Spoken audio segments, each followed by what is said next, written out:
Greetings, most gracious audience.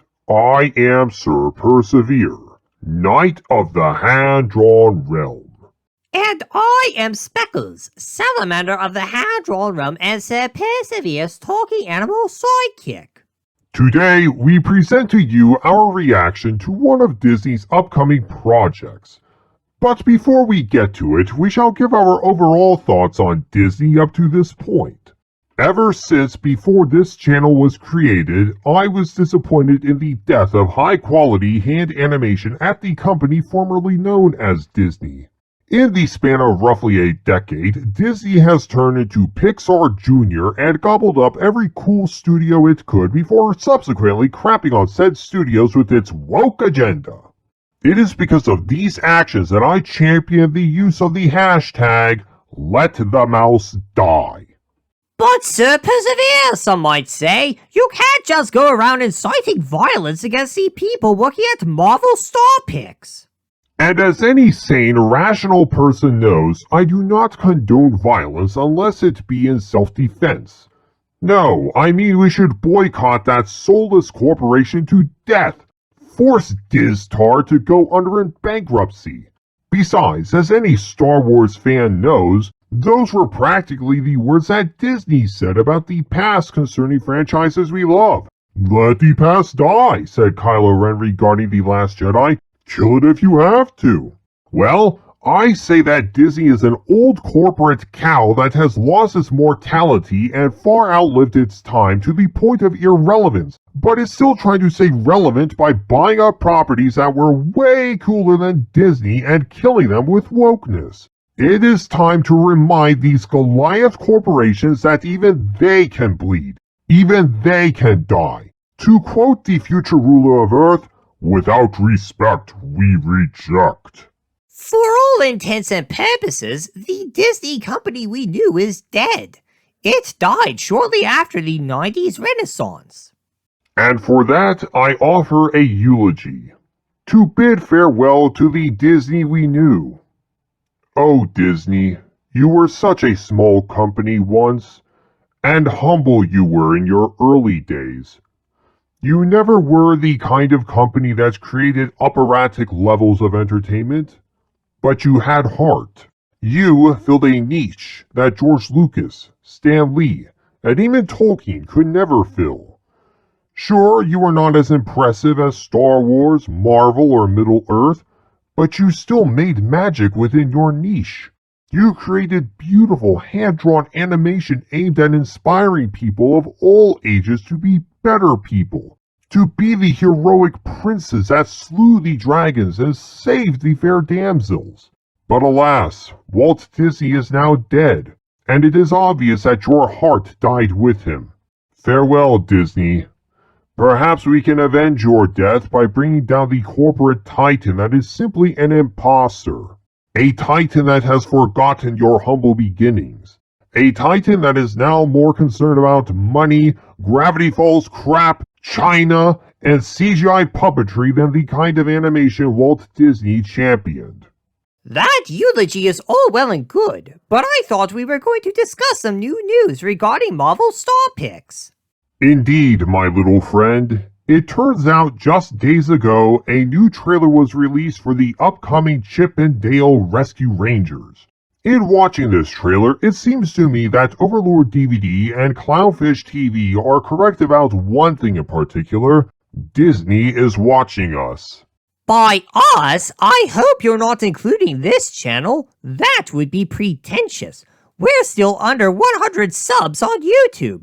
There's no way Disney's paying attention to our tiny corner of the internet.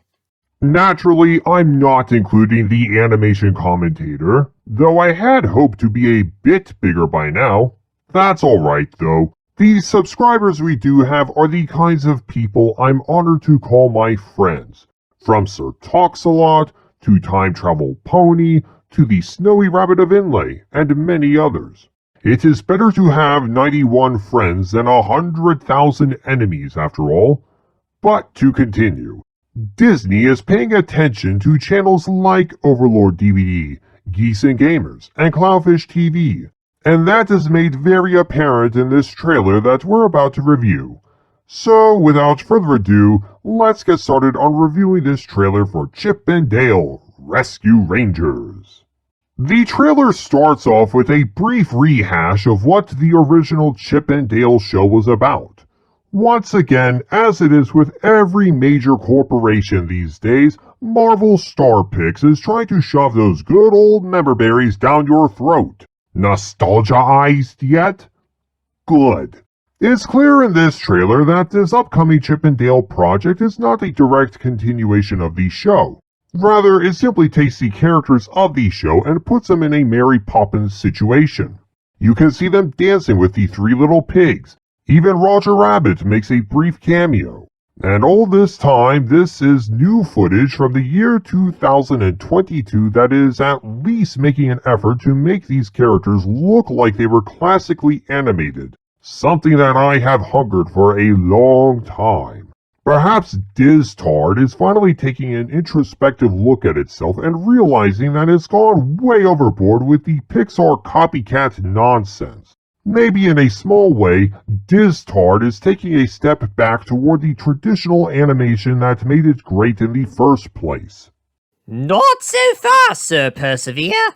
According to Cloudfish TV, even the 2D characters in this trailer are apparently done in CGI. They were simply cel-shaded to look two-dimensional, like the Iron Giant. Granted, that technique worked very well for the titular robot in his own movies, since he was an inorganic character. But take a look at these 2D animated characters in this trailer. They don't look quite as traditional as the original Disney cartoons. That is true. But at this point, I am so fed up with Diz-Tard trying to look like Pixar. I am extremely fed up with minimalist Star vs. the Forces of Evil crap. And while these characters aren't strictly done in the original animation style of pure Glen Keane hand animation, they at least look a lot more like that original style that I championed so hard to make a comeback. In a small way, I think Diz-Tard is going in the right direction to make classic animation great again.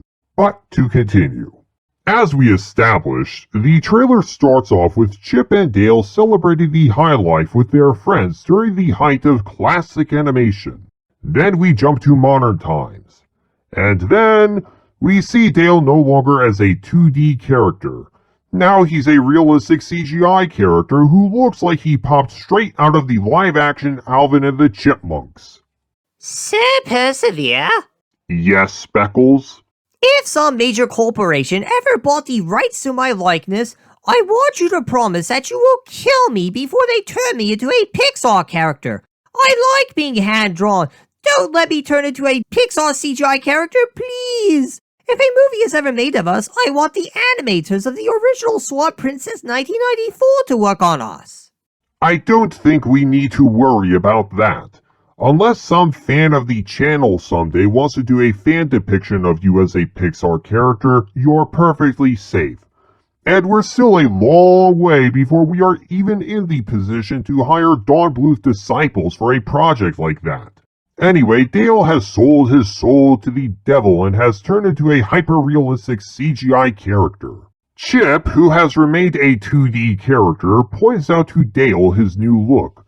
Dale explains that he had the CGI surgery. I think this is Diz-Tard finally addressing what I've complained about for some time. Diz-Tard no longer does high-quality 2D animation and instead turns its traditional characters into CGI versions. Wreck-It Ralph breaks the internet, anyone? The two chipmunks then start investigating some kind of problem involving cheese. We even see a 2D mouse feeding cheese to some fat, lazy, hyper-realistic CGI mouse. And here comes the part that prompts me to declare that Diz-Tard is at least paying some attention to the fandom menace. An agent proposes a reboot, to which Chip declares that no one wants a reboot. I cheered at that part. At least Diz-Tard is addressing the fact that they keep rebooting and remaking films, all of which have been poorly mismanaged and entirely unnecessary. That doesn't mean Diz-Tard has learned its lesson, though. Of course not. They'll keep rebooting and remaking stuff, and buying as much as they can, and wokeifying everything they can. But at least they're finally acknowledging the argument that classics should be left alone, kept timeless and untarnished. But they won't learn from it. Diztard has gone too far down the rabbit hole of greed and wokeness to really care about anyone but its rich and lazy, good-for-nothing criminal enforcement officers. Criminal enforcement officers? You know, like Criminal Enforcement Officer Little Bobby Igor, or Criminal Enforcement Officer Bob Chapstick. Ah, what a clever way to spell out CEO. Please continue. We see the two chipmunks going through a crowd of people, some real, some animated, some of them anime. And then Chip grabs an Indiana Jones outfit, which is just Diztard's smug way of rubbing in our faces the fact that George Lucas no longer owns that franchise. We also get a brief shot of Scrooge McDuck splashing in his gold. We even see a fat guy wearing Mickey Mouse's gloves and Prince Ali's outfit while riding on the magic carpet. And, weirdly enough, we see the My Little Pony characters make a brief appearance. But Diztard doesn't even own My Little Pony. How did they pull that off? Maybe they got permission from the rights holder. We then see the chipmunks walking down the street. They walk by some Uncanny Valley CGI characters, including some Taylor Swift-styled cats. I guess Diztard also got permission to give those CGI abominations some cameos. The chipmunks comment that the uncanny CGI animation looks weird, which I find refreshing, because for the longest time, Diztard wouldn't shut up about that freaky Christmas Carol Uncanny Valley movie with Jim Carrey. For a while, it seemed that every Disney DVD you bought, there would be some promotion to buy that hideous mess. And I hate that movie. Ah, if only Ray John could burn that movie too. And we see Seth Rogen doing an Uncanny Valley CGI Viking of some kind. And that's basically the end of the trailer, though frankly I wish they had dunked on the Adventure Time scribbled nonsense too. You know what really offset me with this trailer aside from the 2D animation not being quite right? What? The voices of Chip and Dale. They don't sound anything like the original Chip and Dale. They are supposed to sound like the mice from Cinderella. But in this new Diztard Minus show, they sound like normal people. That was disorienting for sure.